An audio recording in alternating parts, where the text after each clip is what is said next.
আজকে হচ্ছে অপরা একাদশী। তো প্রত্যেক একাদশী আমি করি। তো দেখো একটু সকাল সকাল ঘুম থেকে উঠে পড়েছি, যে কারণে সকালবেলায় পুজো টুজো দিয়ে তারপরে কিন্তু রান্নাবান্না করব। তো সকালবেলায় ওয়েদারটা দেখো একটু মেঘলা মেঘলা। তো ঘুম থেকে পড়েছি, উঠে তো একটু চোখটা মানে কেমন হচ্ছে, তো ঘুমের থেকে উঠলে যেমন হয় আর কি, তো সেরকমই হচ্ছে। তো দেখো এবার কিন্তু আমি সব বাসি কাজকর্ম করব, করে তারপরে কিন্তু স্নান করব, পুজো দেবো, তারপরে রান্নাবান্না করব। তো বন্ধুরা, যে ভিডিওটি দেখছো সে যদি আমার চ্যানেলটিকে সাবস্ক্রাইব না করে থাকো তো সাবস্ক্রাইব করো। আর দেখো আমার মানে আম খেয়েছি, তো যে জ্বর টোটো হয় না, তো ওইগুলো হয়েছে আর কি, হাত দিয়ে দেখছিলাম। তো দেখো স্নান টান করা হয়ে গেছে কাজ মাজ করে। তো এবার আমি ঠাকুরের পুজোটা দিয়ে নিচ্ছি, কারণ এটা হচ্ছে সকালে উঠে সবার প্রথমে এইটাই করি। সকালবেলায় উঠে বাসি কাজকর্ম করে স্নান টান করে পুজো টুজো দিয়ে তারপরে কিন্তু আমি রান্নাবান্না করি। তো সম্পূর্ণ ভিডিওটি তোমরা দেখো, তো ভালো লাগবে। তো দেখো এই যে সকালবেলা কিন্তু বুঝতেই পারিনি যে এই যে রান্নাবান্না করে ভেবেছিলাম সারাদিন একটু রেস্ট নেব, কিন্তু সেটা আর কিন্তু আমার ভাগ্যে হয়নি। তো কেন হয়নি তোমরা ভিডিওটি দেখতে থাকো, তাহলে মানে জানতে পারবে। কারণ সকালে কিন্তু মানুষের কখন কি হয় মানুষ কিন্তু কখনো বলতে পারে না, তাই না? কিন্তু এমন কিছু কিছু ঘটনা ঘটে যায় যে যার জন্য মানুষের সময়ও কিন্তু অন্যরকম হয়ে যায়। তো দেখো কেন এই কথাটা বললাম, তো দেখো পরে বলছি, তোমরাও দেখতে পাবে। এই যে প্রথমে পুজো টুজো দিয়ে নিয়েছি, তারপর দেখো এই যে এবার রান্নার কাছে এসেছি, যেহেতু কাজে যাবে খাওয়া দাওয়া করে তার জন্য। আর প্রথমে কিন্তু আমি আলু কেটে নিচ্ছি, যে আলুটা কাটা হয়ে গেলে, আর আমার ছোট যা এসেছে, তো ও কিন্তু প্রেগনেন্ট, ঠিক আছে, মানে এই 7 মাসে 7 হয়ে 8 মাসে পড়েছে। তো 8 মাসে পড়েছে, আর সকালবেলায় আমার কাছে এসেছে, এসে কেমন যেন করছে, বলছে দিদি। তো আমি ওর সাথে একটু কথা বলছি, ঠান্ডা জল দাও। তো আমার ফ্রিজে যেহেতু কালকে ফ্রিজ বন্ধ করে দিয়েছিলাম, তো ঠান্ডা জল ছিল, তো আমি বললাম ঠিক আছে তুই নিয়ে। তো ওই জল দিলাম আমি। তো খেয়ে দিয়ে কিন্তু বসে আছে, তো ওর সাথে আমি একটু গল্প টল্প করছি, আর আমি সবজি কাটছি। তো সবজিটা আগে বসিয়ে দেবো, ওই যে আলু আর পটলের তরকারি করব। তো এই যে আলু পটলের তরকারিটা বসিয়ে দিয়ে মানে চচ্চড়ি করবো আর কি, মশলা টশলা দেবো না, লঙ্কা চিড়ে তো চচ্চড়ি করব, আর রুটি করব। তো দেখো ওর সাথে বসে বসে কথা বলছি। তো 10 টাকার হরেক মাল এসেছিলো। তো আমি হচ্ছে এই সবজি কাটতে কাটতে সবজিটা বসিয়ে দিয়ে তো হরেক মালের ওখানে গেছিলাম। তো তারপরে উঠে আমার সাথে চলে গেল। তারপরে দেখো তরকারিটা বসিয়ে দিয়েছি, বসিয়ে দিয়ে এখানে যে আটাটা মেখে নিচ্ছি। আর এটা না মানে কি বলবো, এই আটা মাটা মাখা না আমার ভালো লাগে না, কিন্তু তাও করতে হয়। তো লুচি প্রত্যেক একাদশীতে আমি লুচি করি। তো অনেকে কিন্তু অনেক রকম খায়, আর আমি এখনও কিন্তু সেরকমভাবে মানে ঠাকুরের সেবা টেবা অত করতে পারি না। তো যতটুকু পারি নিজের থেকে তো ততটুকুই কিন্তু আমি করি, যার জন্য এখন কিন্তু আমি এই যে মানে রুটি করেই খায় একাদশীর দিন, মানে ভাতটা খায় না। আর তার আগের দিন পরের দিন কিন্তু নিরামিষ খায়। তো দেখো এই যে আলু পটলের তরকারিটা হয়েই এসেছে প্রায়, এখন ঝোল নামিয়ে রাখলে আবার টেনে নেবে, তো এইটুকু এরকমই নামিয়ে দিয়েছি। তো তারপরে দেখো এই যে রুটি বেলতে বসেছি। আর জানো তো আমি না প্রথম রুটিটাও ঠিকভাবে বেলতে পারতাম না, আটা মাখতে পারতাম না, যার জন্য অনেক লোকের কাছে অনেক কথা শুনেছি। কারণ বিয়ের পরে একটা মেয়ে বুঝবে যে বিয়ের পরে শ্বশুরবাড়িতে এসে যদি ঠিকঠাকভাবে কাজ না করা হয়, তো তাকে কিন্তু অনেক কথা শুনতে হয়।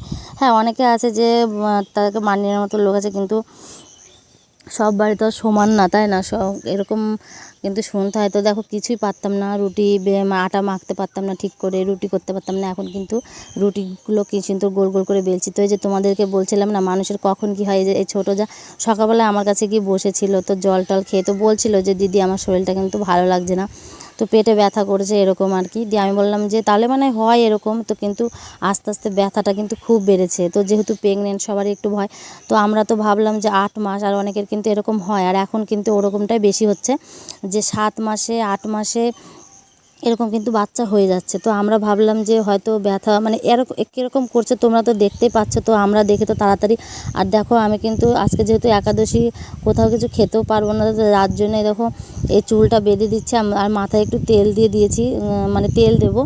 আর এই যে চুলটা বেঁধে দিচ্ছি, আর কাকে কিন্তু ব্যাগ ট্যাগ গোছানো নেই, কারণ যেহেতু 8 মাস চলছে ওরকমভাবে কিন্তু কিছুই গোছাগুছি করা হয়নি।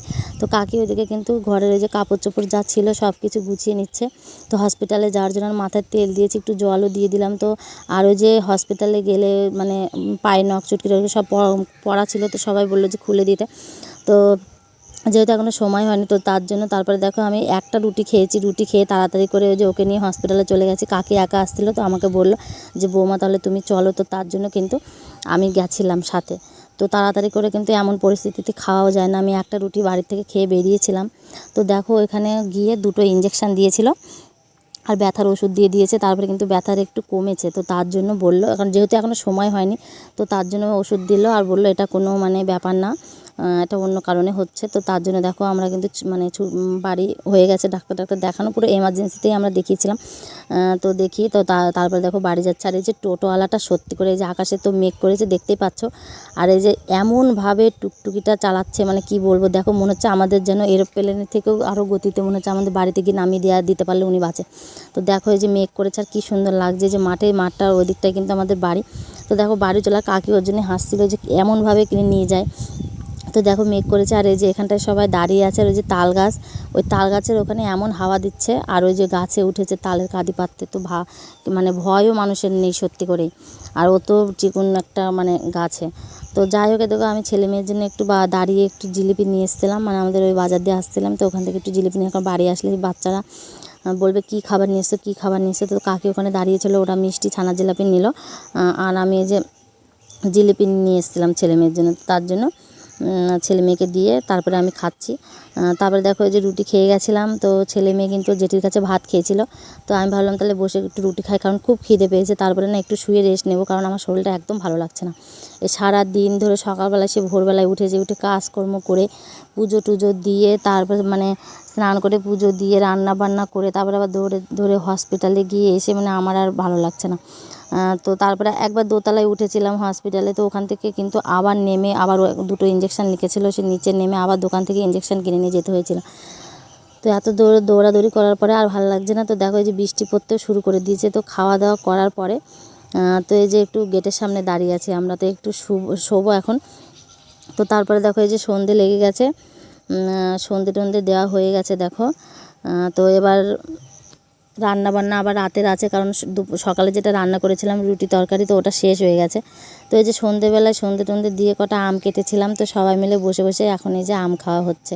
তো তারপরে দোকানে যাবে, এই আমটাম খেয়ে দোকানে যাবে, দোকান থেকে তো লুচি করি, তো তার জন্য রুটিটা কিন্তু ভালো খেতে চায় না, যেহেতু সকালবেলা একটু আটা ছিল ঘরে, তো ভাবলাম আবার ময়দা কিনে আনবো, তো তার জন্য আটাটা দিয়ে রুটি করেছিলাম। তো আমি বললাম তাহলে রাতে নিয়ে এসো, রাতে তো আবার করতে হবে, তখন করবো।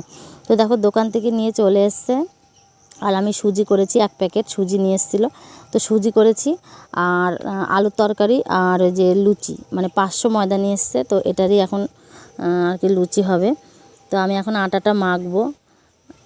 তো এই দেখো লুচিগুলো কিন্তু আমি এইভাবেই করি, কারণ রুটি করলেও কিন্তু আমি রুটি বেলে মানে আটা মেখে রুটি বেলে একটা থালায় করে নিয়ে তারপরে একবারে মানে রুটি বেলে নিয়ে তারপরে কিন্তু আমি হচ্ছে ভাজি। আর লুচি করলেও আমি তাই করি, কারণ এই যে ময়দা মানে কেউ তো বেলার নেই না, যেহেতু দাঁড়িয়ে দাঁড়িয়ে রান্না করতে হয়, তো তার জন্য আমি কি করি একবারে ময়দাটা মেখে 2 থালায় ওই যে বেলে নিয়েছি। তো এই যে আমি এখন ভেজে নিচ্ছি, না করলে হয় না, কারণ এই দাঁড়িয়ে দাঁড়িয়ে বেলা একদিকে ভাজা এরকম হবে না, যেহেতু একা মানুষ, তো তার জন্য এইভাবেই করতে হয়। তো দেখো লুচিগুলো কি সুন্দর ফুলছে না, 1 গামলা কিন্তু ভাজা হয়ে গেছে, আর এই থালাটা ভাজলেই হয়ে যায়, তারপরে ছেলে মেয়েকেও খেতে দিয়ে দেবো।